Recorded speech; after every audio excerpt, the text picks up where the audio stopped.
സഹോദര തുല്യനായ ഒരു മുസ്ലിം സുഹൃത്ത് നിർബന്ധിച്ചതിനാലാണ് ഞാൻ ഇക്കഴിഞ്ഞ ദിവസം ഇന്റർനെറ്റിൽ ഖുർആനിലേക്ക് ഒരു എത്തിനോട്ടം നടത്തിയത്. ബഹുദൈവ വിശ്വാസികൾക്ക് നേരെയും വിഗ്രഹാരാധകർക്ക് നേരെയും കൂടാതെ ക്രിസ്ത്യൻ ജൂത മതസ്ഥർക്കെതിരെയും ഗ്രന്ഥത്തിലുടനീളം കൊലവിളി നടത്തുന്നുണ്ട്. ഇത്തരക്കാർ ലോകത്ത് ജീവിക്കാൻ അർഹരല്ലെന്നും ഇസ്ലാം മത വിശ്വാസികൾക്ക് മാത്രമേ അതിനർഹതയുള്ളൂവെന്നും ഗ്രന്ഥത്തിൽ നിരവധി ഭാഗങ്ങളിൽ പ്രതിപാദിക്കുന്നുണ്ട്. 3:28 പറയുന്നത് സത്യവിശ്വാസികൾ സത്യനിഷേധികളെ മിത്രങ്ങളാക്കി വെക്കരുത്, അങ്ങനെ ചെയ്യുന്നവരുമായി അള്ളാഹുവിന് യാതൊരു ബന്ധവും ഉണ്ടാകുന്നതല്ല എന്നാണ്. 3:73 പറയുന്നു, നിങ്ങളുടെ മതത്തെ പിൻപറ്റിയവരെ അല്ലാതെ മറ്റു മതസ്ഥരെ വിശ്വസിച്ചു പോകരുത്. പല മതസ്ഥർ ജീവിക്കുന്ന ഭാരതത്തിൽ ഇത്തരം വൈരാഗ്യബുദ്ധി ഉണർത്തുന്ന മതപഠനം സർക്കാർ ചെലവിൽ തന്നെ നടത്തുന്നുണ്ട്. ഇത് ശരിയാണോ? ഖുർആനിൽ പറയുന്നത് പണ്ടത്തെ മക്കയിലും മദീനയിലും ഉണ്ടായിരുന്ന കാലഘട്ടത്തെ ഉദ്ദേശിച്ചാണോ? അതിനെ ഇപ്പോഴത്തെ കാലഘട്ടവുമായി ബന്ധപ്പെടുത്തേണ്ടതുണ്ടോ? അതിൽ പറയുന്ന ബഹുദൈവ വിശ്വാസികളിൽ നമ്മളും ഉൾപ്പെടുമോ? സ്വാമിജിയുടെ വിലയേറിയ ഉപദേശം പ്രതീക്ഷിക്കുന്നു. വളരെ പ്രസക്തമായ വിഷയമാണ്. കൽക്കട്ട ഹൈക്കോടതിന് മുമ്പാകെ 980കളുടെ ആദ്യത്തിലാണോ ഇനി 970കളുടെ അന്ത്യത്തിലാണോ എന്നറിയില്ല, ഒരു പെറ്റീഷൻ വന്നിരുന്നു. ഒരു ബഹുസ്വര സമൂഹത്തിന്റെ സകല സങ്കല്പങ്ങളെയും തകർക്കുന്നതായതുകൊണ്ട് ഖുർആൻ നിരോധിക്കണം എന്നാവശ്യപ്പെട്ടുകൊണ്ട്. കൽക്കട്ട ഖുർആൻ പെറ്റീഷൻ എന്ന പേരിൽ ഇത് ഈ വക വിഷയങ്ങൾ ചർച്ച ചെയ്യുന്നവർക്കിടയ്ക്ക് പ്രസിദ്ധമാണ്. ഈ വിഷയത്തെക്കുറിച്ച് വോയിസ് ഓഫ് ഇന്ത്യ ബൃഹത്തായൊരു ഗ്രന്ഥം പ്രസിദ്ധീകരിച്ചിട്ടുണ്ട്. രാംസ്വരൂപാണ് അതിന്റെ കർത്താവ്. അതിൽ അന്യായക്കാരൻ 260-ലധികം ഖുർആൻ വാക്യങ്ങളെ ഉദ്ധരിച്ചുകൊണ്ടാണ് ഈ പെറ്റീഷൻ സമർപ്പിച്ചിട്ടുള്ളത്. വിശുദ്ധ മാസങ്ങൾ കഴിഞ്ഞാൽ ആയുധവും എടുത്ത് ഇറങ്ങിക്കൊള്ളുക, വിഗ്രഹാരാധകരെ തുണ്ടം തുണ്ടമായി കൊല്ലുക, അല്ലാഹു പരമകാരുണികനാകുന്നു. വ്യവസായ ആവശ്യങ്ങൾക്ക് പോലും നമ്മുടെ സമാന വിശ്വാസികളും അല്ലാത്തവരുമായി കൂട്ടുകൂടരുത്, അത് അല്ലാഹു പൊറുപ്പിക്കുന്നതല്ല. എന്നാൽ നിന്റെ ആയുധത്തിന് മുമ്പിൽ അവൻ മാപ്പ് പറയുകയും കീഴടങ്ങുകയും ചെയ്താൽ അവനെ കൊല്ലാതെ വിടുക, അല്ലാത്ത പക്ഷം അവനെ കൊല്ലുക. എന്നാൽ ഓർമ്മിക്കുക, അവന്റെ ഭാര്യ നിനക്കുള്ളതാണ്, അവളെ കൊല്ലേണ്ടതില്ല. ഈ അർത്ഥത്തിൽ 100 കണക്കിന് വാക്യങ്ങൾ ഖുർആനിലുണ്ട്. 100 കണക്കിന്.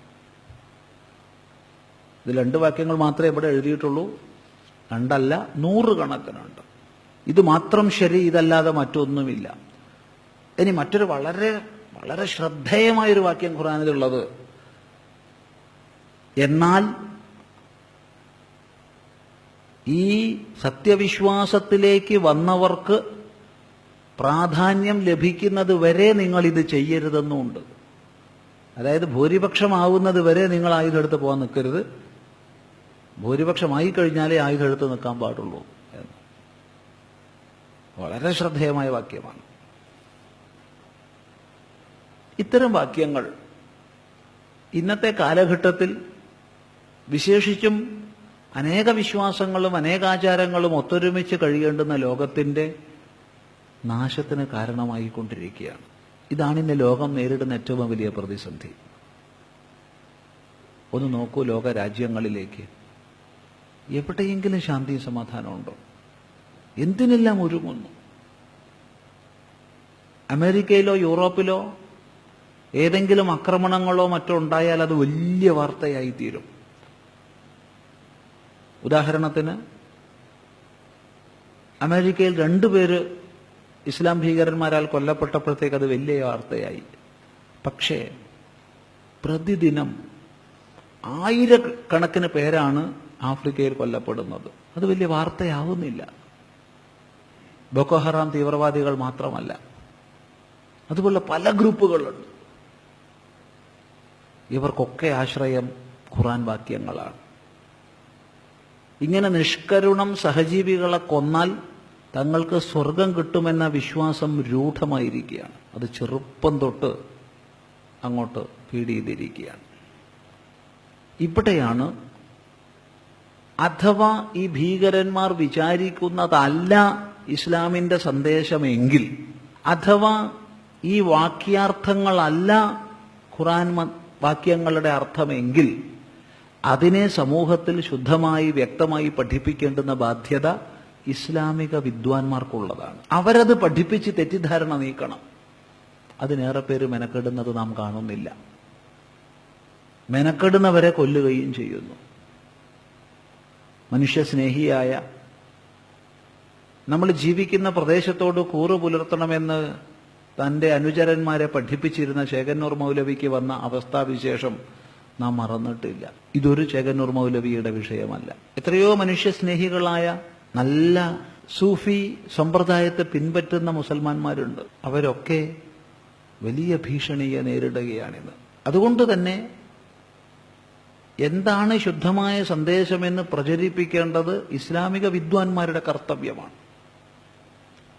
നേരെ പദാർത്ഥം തർജ്ജമ ചെയ്യപ്പെട്ട പുസ്തകങ്ങളിലൊക്കെ ഇങ്ങനെയാണ് കാണുന്നത്.